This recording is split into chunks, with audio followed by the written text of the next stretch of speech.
भगवान श्री राम ने कभी भी अहिल्या के सर पर अपना चरण रखकर उसका उद्धार नहीं किया था। अहिल्या ने जानते बूझते इंद्र के साथ समागम किया था। अहिल्या को कभी भी पत्थर नहीं बनाया गया था। यह देखकर महर्षि गौतम ने प्रथम दंड इंद्र को ही दिया। उस समय पूरा देश और समाज मुस्लिम आक्रांताओं के अत्याचारों से दुखी था। इंद्र के दोनों अंडकोश उसी क्षण पृथ्वी पर गिर पड़े। तब अहिल्या ने यह जान लिया था कि ये उनके पति नहीं है। नमस्कार मित्रों, मैं नीलाभ एक बार फिर से धर्म संसार पर आप सभी का स्वागत करता हूँ। इस वीडियो का थंबनेल देखकर आप में से कई लोग ऐसा सोच रहे होंगे कि आज मैं यह कौन सा विषय लेकर आ गया। हम सभी ने यह हमेशा पढ़ा है कि पंचकन्याओं में से एक अहिल्या सर्वथा निर्दोष थे। देवराज इंद्र ने उनके साथ छल किया। उन्होंने महर्षि गौतम का वेश बनाकर उनके साथ संसर्ग किया और महर्षि गौतम ने उन्हें बिना सत्य जाने ही श्राप दे दिया था। बाद में श्री राम ने अपने चरणों का स्पर्श कर उनका उद्धार किया। बरसों से हम यही सुनते आ रहे हैं और देखते आ रहे हैं, किंतु आज हम इस वीडियो में इस घटना के सत्य को जानने का प्रयास करेंगे। ऐसी शंकाएं लोगों के मन में केवल इसलिए आती है क्योंकि उन्होंने कभी मूल ग्रंथ पढ़ा ही नहीं होता। और जब मैं बोल रहा हूँ मूल ग्रंथ, तो मैं वाल्मीकि रामायण की बात कर रहा हूँ, ना कि रामचरितमानस की। इसमें कोई संदेह नहीं है कि आज के समाज में रामचरितमानस वाल्मीकि रामायण से बहुत अधिक प्रचलित है, किंतु मूल ग्रंथ तो वाल्मीकि रामायण ही है। अब चूंकि रामचरितमानस इतना अधिक प्रचलित है, लोग उसी को पढ़ते हैं। यहाँ तक कि 1987 में बना रामानंद सागर का प्रसिद्ध सीरियल रामायण भी मुख्यतः रामचरितमानस पर ही आधारित था। अब जब लोग वही पढ़ते हैं और देखते हैं जो हमारे सामने है, वे उस सत्य को नहीं जान पाते कि मूल ग्रंथ में क्या लिखा है। तो यदि आपको इस प्रश्न का वास्तविक उत्तर चाहिए तो आपको वाल्मीकि रामायण के बालकांड का 48वां सर्ग पढ़ना चाहिए। अब जो मैं बताने जा रहा हूँ उसे बड़े ध्यान से सुनिए और एक बात का विशेष ध्यान रखिए कि मैं ये बातें मूल वाल्मीकि रामायण से बता रहा हूँ। इसलिए यदि आपने रामचरितमानस या रामायण का कोई और संस्करण पढ़ा है या कोई टीवी सीरियल देखा है तो उसे एक पल के लिए भूल जाइए। वैसे तो वाल्मीकि रामायण के बालकांड के 48वें सर्ग में कुल 33 श्लोक हैं, किंतु मैं केवल 2 श्लोकों का वर्णन करूंगा जिससे आपको बात समझ में आ जाएगी। लोगों की ये आम धारणा है कि इंद्र गौतम ऋषि का वेश बनाकर आए और इसी कारण अहिल्या उन्हें पहचान नहीं पाई, जो कि बिल्कुल गलत है। अहिल्या का जन्म स्वयं ब्रह्मदेव से हुआ था और उन्हें छला नहीं जा सकता था। वाल्मीकि रामायण में साफ लिखा है कि जब इंद्र गौतम ऋषि के वेश में आए और अहिल्या से प्रणय याचना की, तब अहिल्या ने यह जान लिया था कि ये उनके पति नहीं है। किंतु ये जानकर कि स्वयं देवराज इंद्र उनसे प्रणय याचना कर रहे हैं, अहिल्या ने सब कुछ जानते बूझते कौतूहल में उनकी बात मान ली। यह बात महर्षि विश्वामित्र श्री राम और लक्ष्मण को बताते हैं।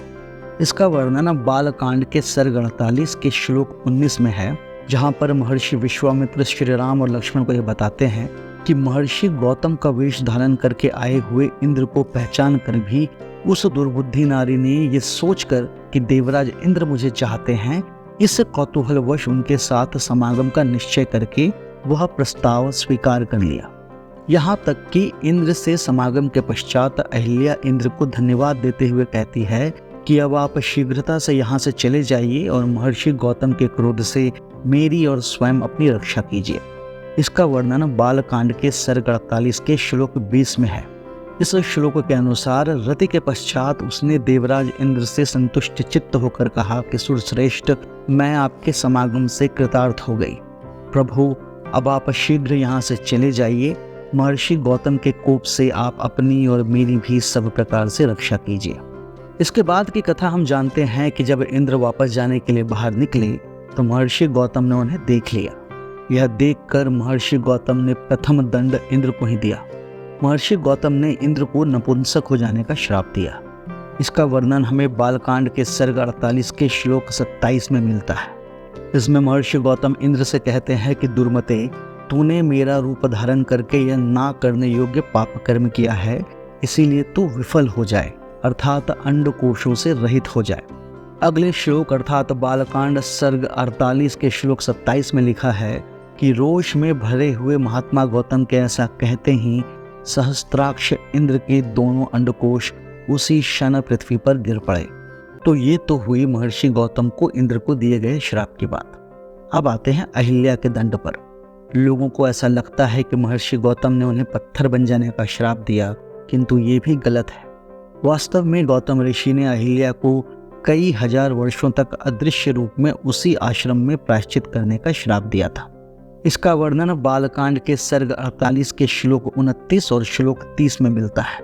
यहाँ पर लिखा गया है कि इंद्र को इस प्रकार श्राप देकर गौतम ने अपनी पत्नी को भी श्राप दिया कि दुराचारिणी, तू भी यहाँ कई हजार वर्षों तक केवल हवा पीकर और उपवास करके कष्ट उठाती हुई राख में पड़ी रहेगी। समस्त प्राणियों से अदृश्य रहकर इस आश्रम में निवास करेगी। अगले 2 श्लोकों अर्थात बालकांड के सर्ग 48 के श्लोक 31 और श्लोक 32 में महर्षि गौतम कहते हैं, जब दुर्धुष दशरथ कुमार राम इस घोर वन में पदार्पण करेंगे उस समय तो पवित्र होगी।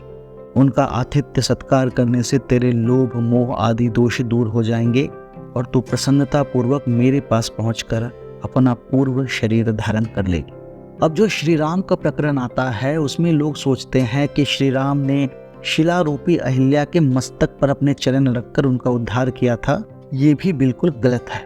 वाल्मीकि रामायण के बालकांड के 49वें सर्ग में महर्षि विश्वामित्र श्री राम से कहते हैं कि हे राम, ये तपस्विनी सहस्त्रों वर्षों से तप करते हुए तुम्हारी प्रतीक्षा कर रही है, इसीलिए तुम दोनों भाई जाकर इसके चरण छुओ। तब श्री राम और लक्ष्मण अहिल्या के चरण छूते हैं, जिससे अहिल्या श्राप मुक्त होती है और तब महर्षि गौतम पुनः उसे अपनी पत्नी के रूप में स्वीकार करते हैं।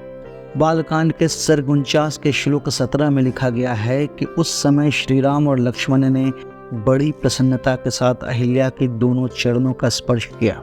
महर्षि गौतम के वचनों का स्मरण करके अहिल्या ने बड़ी सावधानी से उन दोनों भाइयों को आदरणीय अतिथि के रूप में अपनाया। तो यहाँ पर हमने कुछ बातें देखी जो वास्तव में जो आम कथाएं प्रचलित है उससे अलग है। पहली बात तो ये कि अहिल्या का इसमें बहुत बड़ा दोष था। अहिल्या ने जानते बूझते इंद्र के साथ समागम किया था। दूसरी बात ये कि महर्षि गौतम ने इंद्र और अहिल्या दोनों को श्राप दिया था। इंद्र को नपुंसक बनने का श्राप मिला, जिसे बाद में उन्होंने भगवान विष्णु की सहायता से दूर किया। अहिल्या को कभी भी पत्थर नहीं बनाया गया था। अहिल्या को उसी आश्रम में अदृश्य रहकर रहने का श्राप मिला था। तीसरी और अंतिम बात यह कि भगवान श्री राम ने कभी भी अहिल्या के सर पर अपना चरण रखकर उसका उद्धार नहीं किया था, बल्कि उन्होंने और लक्ष्मण ने अहिल्या के चरण छुए थे, जिससे उनका उद्धार हुआ। इन सारी बातों की जानकारी आपको तभी होगी जब आप मूल ग्रंथ वाल्मीकि रामायण पढ़ेंगे। अंत में मैं ये कहना चाहूँगा कि किसी को भी रामचरितमानस के प्रति कोई शंका नहीं होनी चाहिए। वह निस्संदेह हिंदू धर्म के सबसे महानतम ग्रंथों में से एक है। वास्तव में तुलसीदास जी ने जिस काल में रामायण की रचना की, उस समय पूरा देश और समाज मुस्लिम आक्रांताओं के अत्याचारों से दुखी था।